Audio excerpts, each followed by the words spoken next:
हिंदी की बिंदी चैनल में आप सभी का स्वागत है। आप देख रहे हैं हिंदी व्याकरण। आज की वीडियो में हम पढ़ेंगे संधि के भेद। तो प्रस्तुत है व्यंजन संधि। प्रस्तुतकर्ता master Sunil Raj from CRS senior secondary school के बारे में। और आज हम लोग पढ़ेंगे व्यंजन संधि के बारे में। हम लोग इससे पहले स्वर संधि के 5 भेद पढ़ चुके हैं, ठीक है। तो आज शुरू करते हैं व्यंजन संधि। चलिए व्यंजन संधि में देखते हैं व्यंजन संधि होता क्या है। तो व्यंजन संधि क्या होगा, अगर सामान्यतः बात किया जाए तो इसमें व्यंजन या तो व्यंजन के साथ मेल करेगा या तो स्वर के साथ मेल करेगा, तो वहाँ पर व्यंजन संधि होगा, ठीक है। स्वर में जैसे स्वर के साथ मेल करता था, वैसे व्यंजन में व्यंजन के साथ भी मेल कर सकता है और स्वर के साथ भी मेल कर सकता है। वैसे भी हर व्यंजन में स्वर लगा होता है, ठीक है। तो व्यंजन संधि किसे कहते हैं कि व्यंजन के साथ व्यंजन या स्वर का मेल होने से जो विकार उत्पन्न होता है या जो परिवर्तन होता है उसे व्यंजन संधि कहते हैं, ठीक है। व्यंजन संधि होने के कुछ प्रमुख नियम निम्नलिखित है। वैसे व्यंजन संधि बहुत प्रकार के हो सकते हैं, मतलब बहुत सारे शब्दों में व्यंजन संधि के अलग अलग नियम हो सकते हैं, लेकिन हम यहाँ पर कुछ प्रमुख नियम देखेंगे, ठीक है। जैसे पहला जो है वो है कि यदि स्पर्श व्यंजन के प्रथम अक्षर स्वर से संयोग करे तो उसी वर्ग का तीसरा अक्षर बनता है, ठीक है। जैसे दिक धन अंबर क्या होता है, दिगंबर। यहाँ पर देखिए का और आ मिलकर के क्या बन गए, प्रथम। ये क्या था, का प्रथम है और ये गा तीसरा अक्षर है, ठीक है, यानी कि तृतीय अक्षर है उसी का वर्ग का ही, ठीक है। जैसे वाक धन ईस क्या हो जाता है, वागीस, यानी कि यहाँ पर देखिए का और ई मिलकर के गा बन गए, ठीक है, यानी कि प्रथम अक्षर से तृतीय अक्षर या तीसरा अक्षर बन गया, ठीक है। यहाँ पर अच धन अंत क्या हो जाता है, अजंत, यानी कि चा पहला अक्षर और ये स्वर और क्या बन गए, तीसरा अक्षर जा बन गया, ठीक है। तो इसी तरह से सठ धन आनंद क्या हो जाता है, सडानंद, जैसे पहला अक्षर और स्वर क्या हो गया, तीसरा अक्षर, ठीक है। सप्त धन आचार बराबर सदाचार, यानी कि यहाँ पर ता पहला अक्षर और स्वर से मिलकर के तीसरा अक्षर दा बन गया, ठीक है। इसी तरह से शुभ धन अंत क्या हो जाता है, शुभ अंत, जैसे यहाँ पर पा पहला अक्षर है और आ स्वर और एक तीसरा अक्षर बना लेते हैं, ठीक है। तो इसी तरह से उत धन घाटन क्या हो जाता है, उद्घाटन हो जाता है, ठीक है। जैसे देखिए यहाँ ता है और ता स्वर के साथ मिलकर के दा बना लेता है, ठीक है, यानी कि तीसरा अक्षर बना लेता है। तो यानी कि कह सकते हैं कि व्यंजन संधि में क्या होता है, अगर स्पर्श व्यंजन का पहला अक्षर है, अगर वो किसी स्वर के साथ संयोग करता है तो क्या होता है, उसके जगह पर उसी वर्ग का तीसरा वर्ड बन जाता है या तीसरा वर्ड उत्पन्न हो जाता है, ठीक है। यानी कि इसके साथ पहले व्यंजन के साथ अगर कोई स्वर संयोग करेगा तो उसी वर्ग का तीसरा अक्षर बन जाएगा, ठीक है। तो ये हो गया पहला नियम कि स्पर्श व्यंजनों के प्रथम अक्षर के साथ स्वर संयोग करेगा तो तीसरा अक्षर बनेगा, ठीक है। चलिए देखते हैं अगला नियम किस तरह से हो सकता है। अगर कोई प्रथम अक्षर है, ठीक है, किसी वर्ग का प्रथम अक्षर है, वो किसी अनुनासिक व्यंजन से संयोग करे तो ये पांचवा अक्षर बनता है, ठीक है, यानी कि प्रथम अक्षर से पांचवा अक्षर, ठीक है। जैसे वाक धन मय क्या रहता है, वांगमय, ठीक है, यानी कि का और माँ क्या है, अनुनासिक, ठीक है।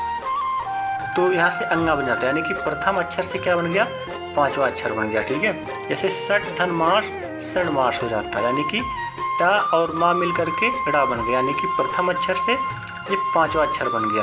क्यों, क्योंकि यहाँ पर ये अनुनासिक व्यंजन है, ठीक है।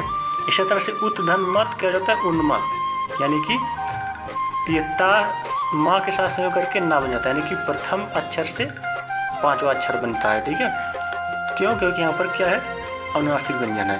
तो यानी कि यहाँ पर पूछ सकता है कि वाक्मय या षणमास या उन्मत्त कौन सा व्यंजन है, मतलब कौन सी संधि है, तो क्या बताएंगे, व्यंजन संधि है, ठीक है। और इसका संधि विच्छेद भी पूछ सकता है, तो संधि विच्छेद ऐसे करके बता देंगे। तो देखिए एग्जाम में संधि विच्छेद भी पूछता है और संधि का नाम भी पूछता है, इसलिए पूरा अच्छे से पढ़ेंगे इसे, ठीक है। खाली संधि का नाम याद रखने से कोई फायदा नहीं है, क्योंकि संधि के बारे में तभी बता पाएंगे जब संधि विच्छेद अच्छे से आएगी, ठीक है। चलिए अगला नियम देखते हैं। जैसे हर्ष या दीर्घ स्वर के साथ अगर छा संयोग करे तो ये चा छा में बदल जाता है, यानी कि आधा चा और छा में बदल जाता है। ठीक है, जैसे परि धन छेद क्या हो जाता है, परिच्छेद। देखिए यहाँ पर ई स्वर है और यहाँ पर छा से संयोग करके ये चा छा में बदल गया। ठीक है, यानी कि ई छा से मिलकर बन के चा छा बन गया। ठीक है, अनुधन छेद क्या हो जाता है, अनुच्छेद, यानी कि ऊ और छा से चा छा बन गया।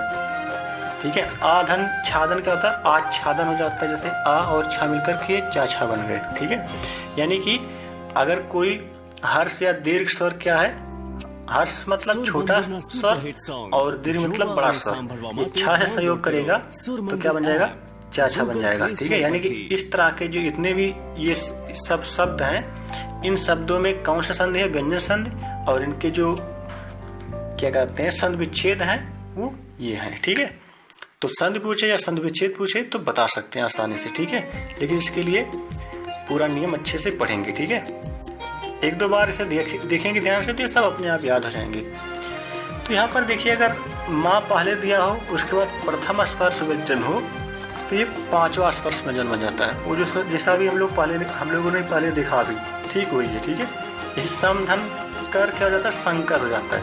ठीक है, यानी कि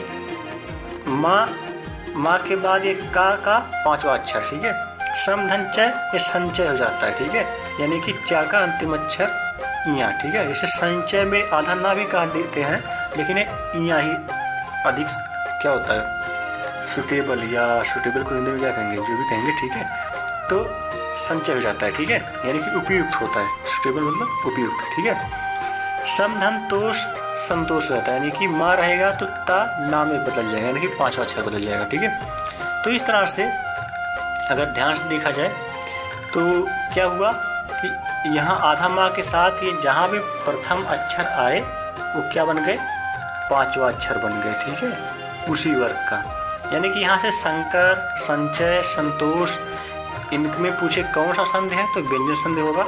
और संधि विच्छेद अगर पूछा जाए तो संधि विच्छेद ये सब होंगे। ठीक है, तो संधि विच्छेद भी अच्छे से याद रखेंगे, और संधि तो व्यंजन है ही। ठीक है, इसके बाद अगला है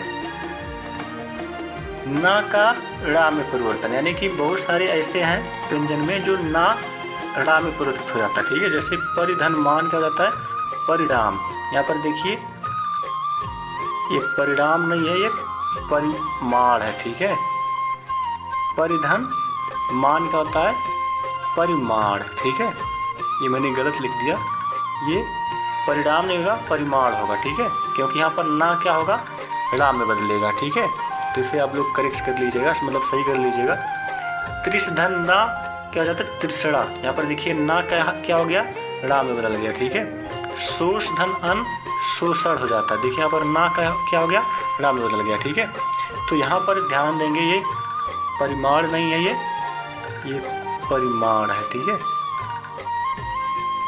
तो ये थोड़ा मिसप्रिंट हो गया है। तो परिधन मान क्या हो जाएगा, परिमाण, यानी कि ये ना ड़ा में बदल जाएगा। ठीक है, तो ये हो गए कुछ व्यंजन संधि। अच्छा, भी एक और भी है। ठीक है, जैसे छठा है कि अगर माँ में कोई अंतः या ऊष्म व्यंजन संयोग करे तो ये क्या हो जाता है, ये अंगा का मात्रा या माँ बन जाता है। ठीक है, जैसे देखिए समधन सा क्या होता है, संसार।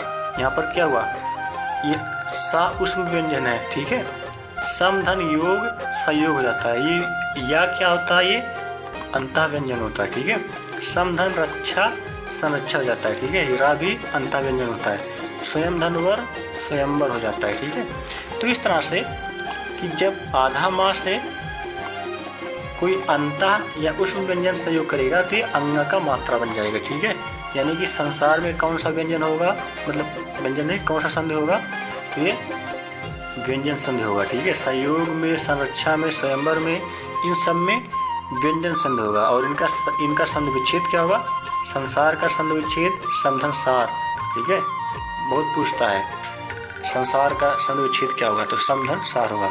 ऐसे संस्कृत का संबंध, संस्कृत का जैसे संस्कृति वो सभ्यता वाला।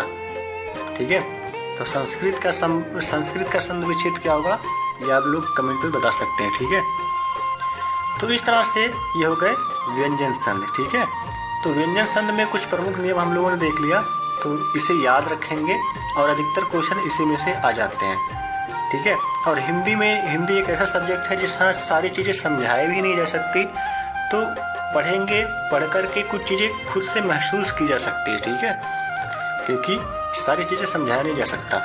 तो यहाँ पर जो प्रमुख नियम थे मैंने बता दिया, अधिकतर इसी में से एग्जाम में क्वेश्चन आते हैं। ठीक है, इसे अच्छे से याद रखिएगा। अब अगले क्लास में हम लोग मिलेंगे अगले टॉपिक के साथ, यानी कि विसर्ग संधि के बारे में पढ़ेंगे। ठीक है, तो चलिए मिलते हैं अगले क्लास में, तब तक के लिए नमस्कार।